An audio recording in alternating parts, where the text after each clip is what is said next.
let me throw at you a rumor that came out today, Hugh. What you got? Well, a name that I have loved for a long time, or I guess 2 years, because he's young.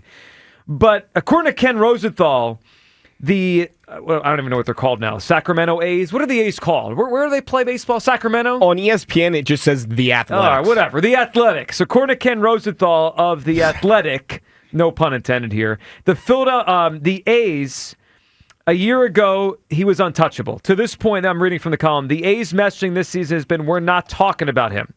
But here's from Rosenthal this morning. But according to sources briefed on the team's plans, that stance is subject to change. Talking about the pitcher. Yes, Mason Miller, the closer for the A's. So I'm just going to say this, and I hope the Phillies are listening. Of all of the names that are out there, whether it be Griffin Jacks, Duran, Clase, Bednar, you name them, Mason Miller is the one. Like the first time in the last 3 weeks that I've seen all these names, I'm like, that's the one. Like I would give up the most to get Mason Miller.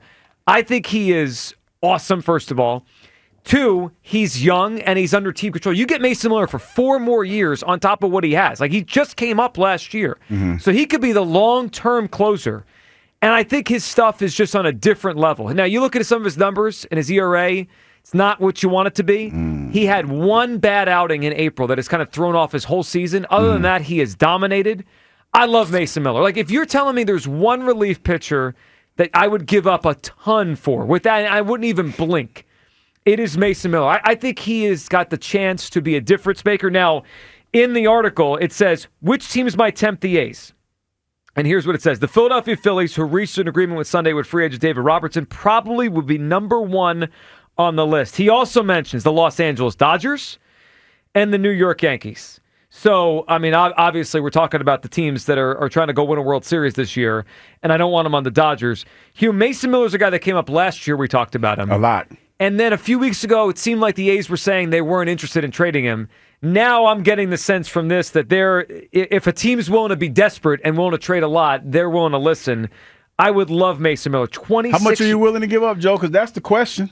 You know what the question is. Yeah. Who are you willing to give up? I'll give up anyone but Andrew Painter. Okay. And when push comes to shove, if they say Miller for Painter straight up, I would do it. Damn, Joe. I think he's awesome. I think he could be the best relief pitcher in baseball for the next 5 years. Go get him. Go get him. I hear you. Don't be a John Middleton and tell me you can get good players and not win. Go get him. That's a lot. Giving up Painter, because that's always the question that I have. Always, yeah. It's like, how far are you willing to go? Because when the phone call rings, when the phone rings, that's what they're going to ask for. Yep. And how comfortable are you making that move? So 2 things stand out to me. One, if he wasn't under contract for as long, then I wouldn't be as into it. Like the other relievers that are out there, like Clase or Duran, like you get him for a few years. This guy you get for 4 extra seasons. Mm-hmm. Like he's in your bullpen for 4 or 5 years. And the other thing is he just blows people away. I mean, he has a 40.1% strikeout rate. Like that's how you win in October. Lewis, what do you think about Mason Miller? Yeah, I mean, it's funny. I had him on my fantasy team for a little while. I had to end up making a move, whatever it is.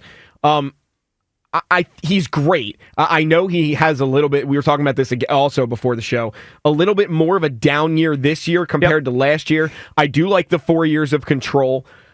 And the fact that he would be 4 years in your bullpen, you could really solidify that. And that's obviously always seems like it's an issue for most teams in the whole league. I mean, everyone's trying to get a reliever. And it feels like the Phillies, we're doing this every year. Last year was Estevez. And, the year before, every year we're trying to figure out just go figure it out. Just, you get Mason Miller, and you could put Clase or Duran in this because they're under team control beyond this year.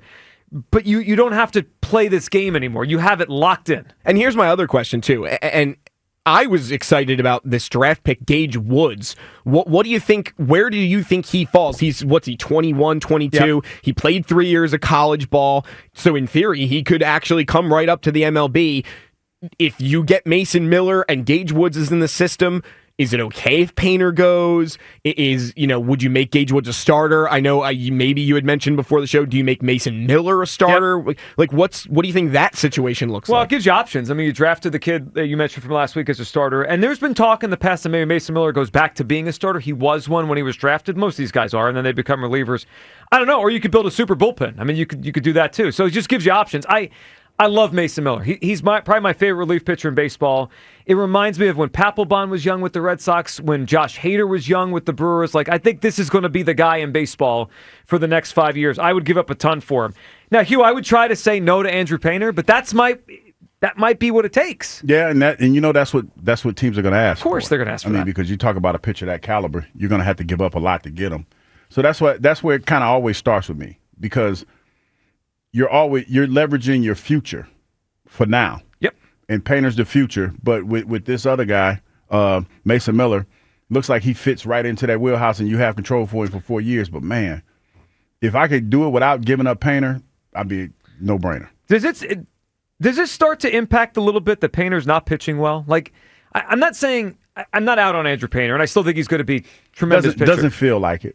But it feels like the shine is coming off a little bit. Like 2 months ago, it was like, well, I mean, he's pitching to a 5 ERA, but why? Right? Like, is he maybe not quite as ready as we thought he was? Is he not quite as good? I can't explain. I see what you're saying. I'm not watching all his starts at AAA. Usually when a guy is Steven Strasburg or he's the next special pitcher, he just flies through the minor leagues and dominates. This feels a little choppy. Right? I do wonder if it's changed their view a little bit on the Painter situation. All right, 215-592-9494. Mason Miller, according to Ken Rosenthal, they are willing to listen. They're, subject to change. It seems to me like the A's are willing to pick up the phone if these teams call. And, it says it right here. Which teams might tempt the A's? The Philadelphia Phillies probably be number one on the list. Go make the call. I think this is a special arm.